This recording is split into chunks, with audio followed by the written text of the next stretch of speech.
Baruch Hashem, it's a schus to be able to begin a new week, a new day, which equals a new life, as we say many times. That life is here right now. A lot of times we want to change our lives. We want to change my life. I wish I could change my life. Changing our life is changing today. It's important, I think, to remember that the more a person is able to understand the balance of his brain, the balance of the way your brain works, as far as many people think, strengthening oneself and saying, okay, I'm going to have gratitude and I'm going to be positive and I'm going to think good thoughts, which are, of course, very, very important for a person to learn how to think. Or let me start with this. It's very important for a person to learn to know what his thoughts are. It's very important to know what my thoughts are. A lot of times, because we have so many thoughts, we have about 80,000 thoughts a day. Most of them, the percentage of them that are repetitive and the percentage of them that are negative is very, very high. I think 80 to 90% are repetitive and 80 to 90% are negative. And to be aware of your thoughts, because when a person starts off his morning, when a person starts off his day, which equals to when a person starts off his life, then your thoughts and your... thank you so much. Well, that's exciting. Thank you. That'll be good for my throat. Sorry. Baruch atah Adonai Eloheinu melech haolam shehakol nהיה b'dvaro. Thank you, Yitzi. Because when a person, that's one of the reasons I think that we start off with Modeh Ani, the first words we say when we wake up, before we even get out of bed, while our hands, while our bodies, while we're still betuma, in an impure state, the first thing we say is we say thank you. It's the first things that come out of our mouth, and I believe that the reason is because thank you, right? What's the line? Every day above ground is a good day. Every day that a person is alive is a good day. So this is where the balance sometimes gets a little bit difficult when a person's doing affirmations and a person is, let's say, in touch with his thinking.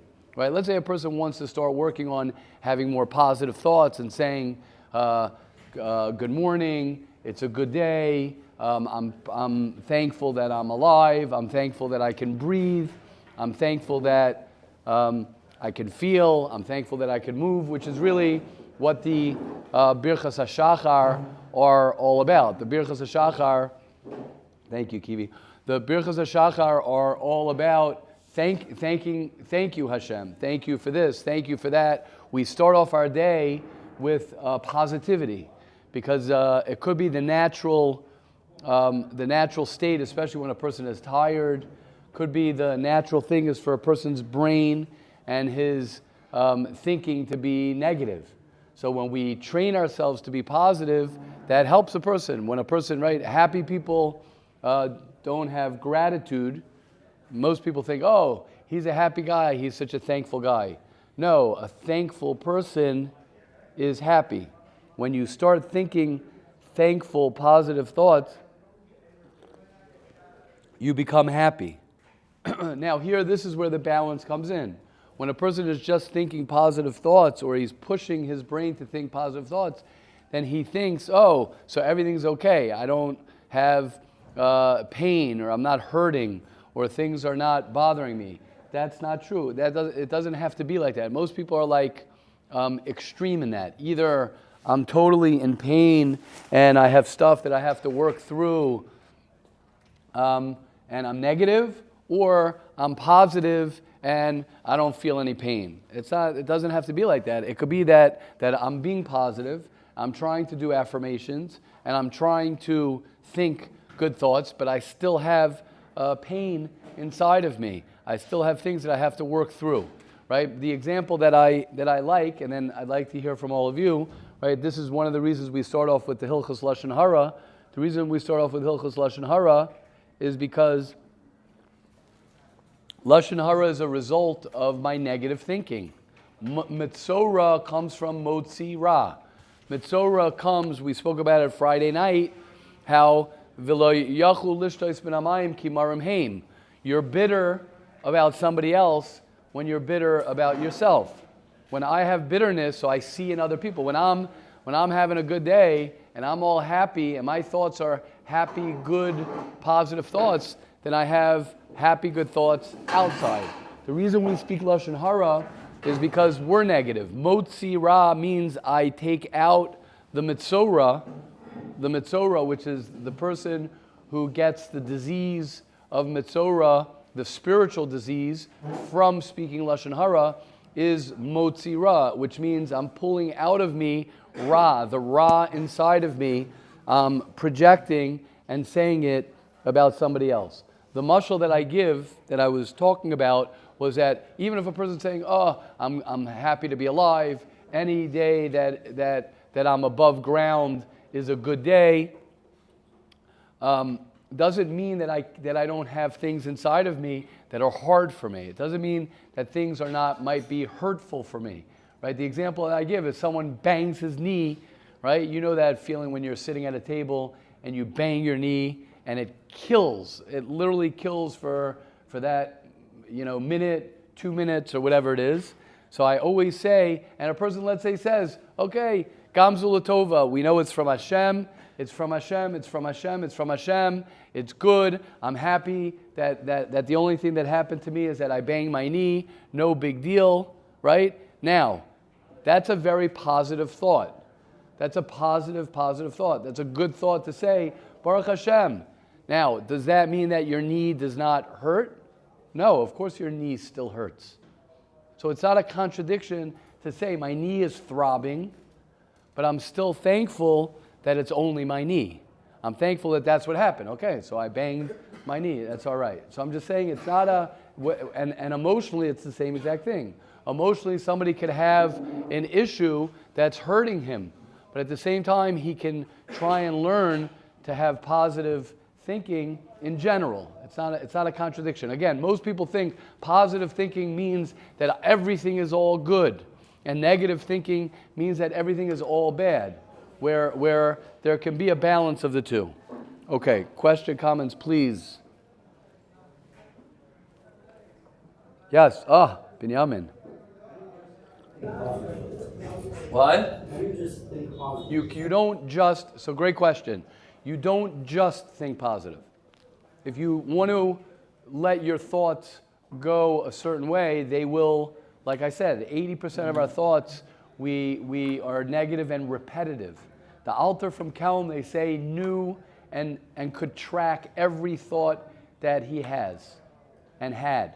Could you imagine that? Every thought, right. And then we also have subconscious. When a person has anxiety, right, and he doesn't know why he's anxious, sometimes you just get that feeling. You have that feeling, whether it's in your chest, whether it's some people get it in their head, wherever you get it. I know when I get anxiety, it's in my chest area, right? Sometimes you have no idea why you feel a certain way. You have no idea.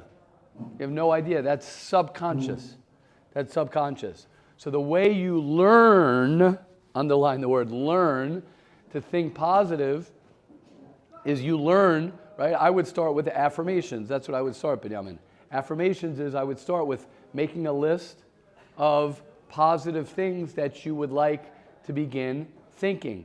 What's usually going to happen when you do that, by the way, is that when you start beginning to push yourself to think positive thoughts, you're going to get a lot of pushback from the other side. You're going to get a lot of pushback. If you start saying, oh, wow, I'm such a good person, right? Sometimes people say, naturally, they'll repeat in their brain over and over, oh gosh, I'm such a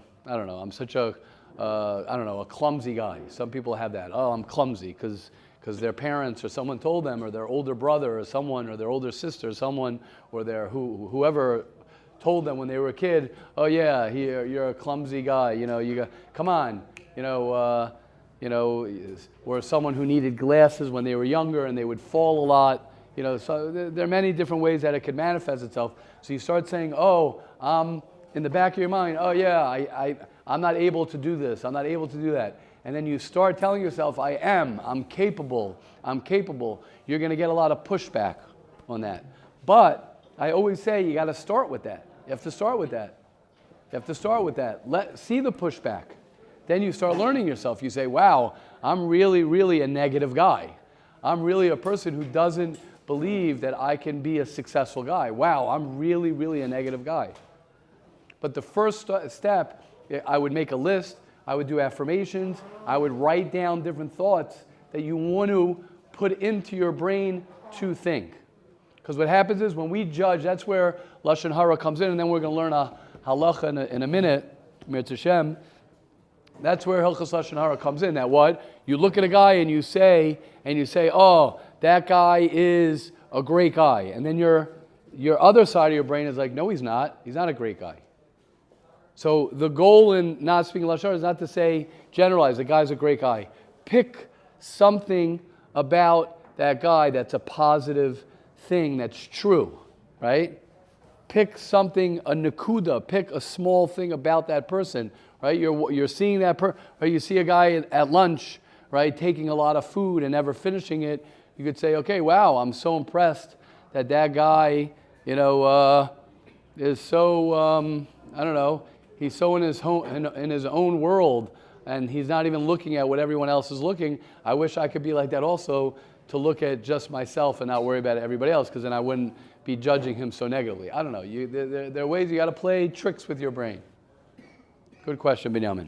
Okay, anybody else? And then we'll learn halacha number 1. We good? Yeah, Ben. What's the balance between that and justifying the negative? I thought, don't justify the negative, but search for the positive. But if something's a negative act, to find the positive in that act, right. Correct. I was just saying, I know, I gave a very tough example. I agree with you, yeah. I was just giving an example of where you could find, yeah, correct. I agree. It's just finding being creative. That's being creative to find it. It doesn't whatever works for you. In that example, I was thinking of that example, but you're right, correct. Yeah. Yeah, of course, sure. I don't know if I'm understanding what Ben's saying. He's saying it's like some situations they're just doing the wrong thing. You don't need to. Right. You need to try to, like I said, the guy is shooting the other guy. Doesn't, Right. Correct. Well, Ben was right. Ben was just saying my example was within what the bad that the guy was doing, finding the good, right? So correct. Sometimes you see someone who's, let's say who's, cursing someone out right in front of you, so you're like, what are you doing? Like, you're putting that guy down, you're embarrassing the guy. You can't, there's nothing, it's hard to, they say that story with Rabbi Yitzchak. You know the famous story with Rabbi Yitzchak from Berditchev, where he was walking with his Hasidim, Yom Kippur, on Yom Kippur, and they see some guy, a Jewish guy, sitting there like, what was he smoking? He was eating. I think he was eating. And as they're walking, they're like, okay, let's see Rebbe do this one, because Rebbe Yitzchak was known to be like the ultimate, defender of the Jewish people. They're like, okay, how is he going to get out of this one? So they're like, Rebbe, like he's eating. Look, he's eating on Yom Kippur. So he's like. He asked the guy like, oh, you must not know that it's Yom Kippur. So the guy's like, no, I know it's Yom Kippur. They're like, yeah, okay, let's see what he's going to do next. You must not know that you're not allowed to eat on Yom Kippur. He's like, no, I know I'm allowed to eat on Yom Kippur. I'm not allowed to eat on Yom Kippur. Oh, wow, you must have been sick, and from a doctor, you must have been given a heter to eat. Nope, I'm totally healthy. And then he's like, oh my gosh. And then he's like, wow, look how emistic the Jewish people are. Look how honest that person is. Okay, that's it. What? Right. So when you start living like that, now obviously Rabbi Yitzchak is the king of Dan L'Kaf Schus, but when you train your brain to start seeing the positive, right? That's what Binyamin. That's what happens with us, like you said, and I like the way you said it. Like, it's training. It's training. The people. If your father's negative, your mother's negative, or people, it could be right. I think there's that book, Positive. What is it? Where's you? The Positive Bias, Negative, Positivity Bias. Read that book. I've read that book. It's a beautiful book, right? That the natural. I think in the beginning it goes through the natural tendency is to be negative, especially if your mother's negative, your father's negative, or you're a person. So we're all negative. So and you grow up in a home where your mother is negative, your father's negative, and your brother's are negative, and so great. Why? And you grow up. Since you're a little kid, that's all, and sitting around talking Lashon Hara, that's the way you're wired. So we need to learn, to relearn, to rewire ourselves. And I think the key, I'll get to you in a second, Rafil, I think the key is that just because I learn to rewire myself for positive thinking doesn't mean that I don't still have negativity in me and pain and things that I have to work through. I think that's what people misunderstand. They think when I start learning to have positive thinking that my life is going to change. It will change a lot of your thinking. It will change it. But that doesn't mean that you don't have to deal with, some core issues that you might be feeling. That was the example of banging your knee. Your knee might still be throbbing. You still might have things that are bothering you, even if you're thinking positively. But it's a start. It's a very good start. Yes, Rafilo.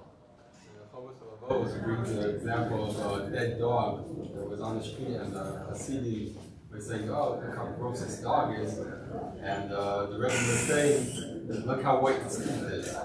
Right. Then the same bad thing. Right. I think also I don't think it's a steer. Right. I think it's good to look for positivity within the negativity, because many times that's what you need. Right. Why is the guy stealing? Because he was brought up in such a home, doesn't mean that you don't have to stop him from stealing. Right. It's not a steer. So you deal with the problem, and at the same time, Nice. within the problem itself, many times you have to within the problem to understand why he's doing it. Beautiful. Very nice. Well said. Beautiful, beautiful, beautiful, beautiful, Raphael. Beautiful. Very nice, very nice. Beautiful. Okay, let us continue. We left off, just to learn some halacha, Hilchos Lashon Hara. We left off talking about the story of Miriam, who spoke to Aaron about their brother Moshe. Another law we can learn from this episode is that Lashon Hara, and this is what people they forget about Lashon Hara, is prohibited even when the information being communicated is true. What Miriam said was entirely true. Moshe did live separate from his wife, yet Miriam was still punished because negative speech about another constitutes Lashon Hara even when factually correct. We were talking yesterday at my Shabbos table, right, because we learn Hilchos Lashon Hara there also. That's where sometimes it's dangerous when you sit around with other people. That's where you could chas v'shalom speak Lashon Hara. And my son was mentioning, because we did a different halacha, and he was saying that someone recently told him someone who he didn't know, and he was going to meet, and the person told him Lashon Hara, this guy always talks about himself. That's what he told my son. And my son was saying, now every time he talks to the guy, right, it's difficult because he has implanted in his brain this thing that the guy always talks about himself. And if the person never said that, he never would have imagined, he never would have thought that way. So it's very, very dangerous, even if it's true. Yes, sure. Is it Lashon Hara only when it's true? Otherwise it's like... Yeah, otherwise it's motzi shemra. Otherwise it's two things. It's also Lashon Hara, but it's also your over midvar sheker tirchak. Yeah, it's worse. I mean, they're both terrible. Yes. Unfortunately, there's a common misconception about Lashon Hara, perhaps the most pervasive of all. There are those who believe that something true is not Lashon Hara. However, the story of Miriam proves that this is a grievous error. Our sages tell her 4 groups will not merit to bask in the divine presence. And one of them is those who speak Lashon Hara. Okay. One of them is a liar. So it demonstrates that if 4 people, right, what is it? A liar, those who flatter, and those who mock, and then those who speak Lashon Hara. So why is someone who lies and someone speak Lashon Hara in the same category? It's a proof that they're 2 separate things. Okay. It is important to mention that one who speaks negatively about another person when lying, right, he's motzi shemra, very good, sure, that's what he says. Through truthful negative words, lashon hara is a major sin. It is important to note that still exaggeration can change those words to the most severe category of liars. One receives part of his punishment for speaking lashon hara in this world, but the primary punishment waits for him in the next world. And it's pretty bad because people who speak lashon hara in this world, it's pretty bad for them. Like I always say, and we'll end off with this, at least for the Hilchos Lashon Hara, like I always say, if someone is talking to you bad about somebody else, guaranteed he's talking bad to someone else about you. Guaranteed. If someone is talking to you about somebody else, guaranteed he's speaking to somebody else about you. I don't care if you say, oh no, he's my best friend, we're all boys, we're all buddies. I guarantee you are also in another period of time, you're going to be spoken about by that person as well. Okay, Hashem should help us all. We should be zocha, not to speak lashon hara, not to hear lashon hara, and to only see the good in ourselves and other people. You had a question? Amen. Okay. Question, comments, because we only have a few minutes left here. Question, comments? Question, comments? Come on, Donnie. I'm sure you got something good. Tell us, Donnie, how do you stay so productive and so proactive? What's the secret? What's the secret? What? What? You're humble? Staying humble? Okay. Yeah, right. Okay, let's begin. Let's begin with the Yesod. Trying to think where we should begin with. Let's begin.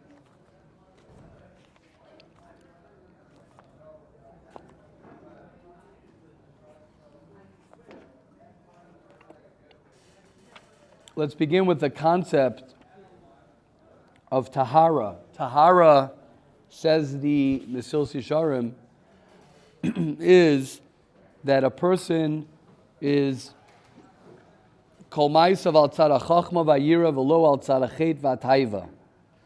V'zeh afilu b'ma'asim hagufnim v'chamrim she'afilu achrei esnagoi b'prishus. A person has to focus. Tia kavanaso latov v'yotzim min ha'ma'asav al tzad hachachma avoda. What we underestimate is our intentions when we're doing something. What happens is that there are two parts, more than two parts. There are really, there's machshava, dibur, and maisa. There's your thinking, there's your talking, and there's your action. When it comes to doing something, there are two things that are involved. There's the action itself, and then there's that which you can't see. When a person's putting on tefillin, you don't know what he's thinking about when he's putting on tefillin. When a person is learning Torah, you have no idea what he is thinking about when he's learning Torah. When a person is helping out and having a phone call, calling his mother, you have no idea what he's thinking about right before he calls his mother or during the conversation.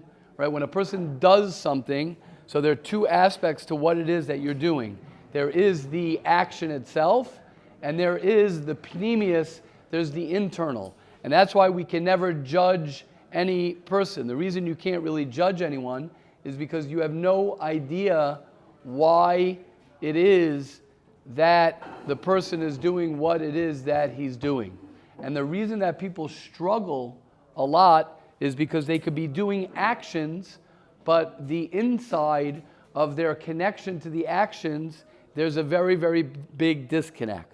So when there's a big disconnect between what I'm doing and why I'm doing it, then that's when the troubles begin. When I'm just doing something with nothing behind what I'm doing. As one of the lines, one of my favorite lines is that discipline is remembering what it is that you want. When a person can remind himself, this is what I want. This is why I'm doing what I'm doing. Why did I come to yeshiva? Why am I in Eretz Yisrael? Why did I get married? Why did I come in mourning? Why did I show up to this year? Why am I doing what I'm doing? And a person is tapped into the why. Why am I learning Torah? Why am I davening? What is it that I want from myself, from what it is that I'm doing? That's when a person is able to stay sustainable in what he's doing, or actually change that which he is doing. But when a person is not focused on the why and on what it is that I'm doing, then what happens is you start having a very big disconnect to, and I'll give you an example what happens. If a person is only doing something for other people, and a person is doing something for approval from someone else, like we spoke the other day, that's what happens when you give and give and give to someone. If you're giving to people, if you're a people pleaser, if you're going to please people, and you have to please people, so what happens is you can get worn out of that. That can tire you out. Because it's like, oh, I'm sick and tired of trying to please so-and-so when you'll never ever be able to please them, or it'll wear you down. But if a person is doing something because he wants to do it, or he wants to give, he wants to overflow, that's why we talk about that. If you don't have love within yourself, you're going to get tired. That's where a lot of shalom bayis problems happen. A lot of shalom bayis, a lot of people have bad relationships in marriage because oh, I have to give so much to my wife. My wife has to give so much to me, right? When two parties have to give so much of themselves to make the other person happy, it's not possible. It's not possible. You could give some to your wife. You could help. You could support. You could strengthen. But if a person themselves, right, and the same a wife to a husband, if you're not a happy guy, in essence, your wife is not going to make you happy. Your wife can help you work on yourself being happy. Your wife can contribute a little bit to your happiness. But if inside you're not really clear about who you are, what you're doing, what's it all about, that's going to be a big problem. Okay, quick question as we wrap up for this morning. Okay, Hashem should help us all. We should all be zocha to have a consciousness, to be awake, not just physically to be awake in what it is that we're doing. And one of the most important things to remember is, if I want to fix last week, if I want to have a good week, and I didn't have a good week last week, or I want to improve certain things last week, my past, I'm upset about my past. There's nothing you could do about your past. The only thing you could do about your past is today, because your past doesn't, right? 5 minutes ago is further than 1,000,000 years from now. Remember that. 5 minutes ago is further away from you. Yeah, Victor, think about that one. 5 minutes ago is further from you than 1,000,000 years from now. How incredible is that? So there's nothing you could do about 5 minutes ago. There's nothing you could do about yesterday, a week ago, a year ago. Nothing you could do about it. The only thing you could do about it is live today. And you want to build your future, the best thing you could do is have a great today, because success breeds success. One day of good creates another day of good, another day of good. So Hashem will help us. V'haser satan milfaneinu machreinu. The Satan, the Yetzer Hara, always wants us thinking about our past and the future. But the best thing then, the only thing we have, is we have today. So have an amazing first day of the rest of your life.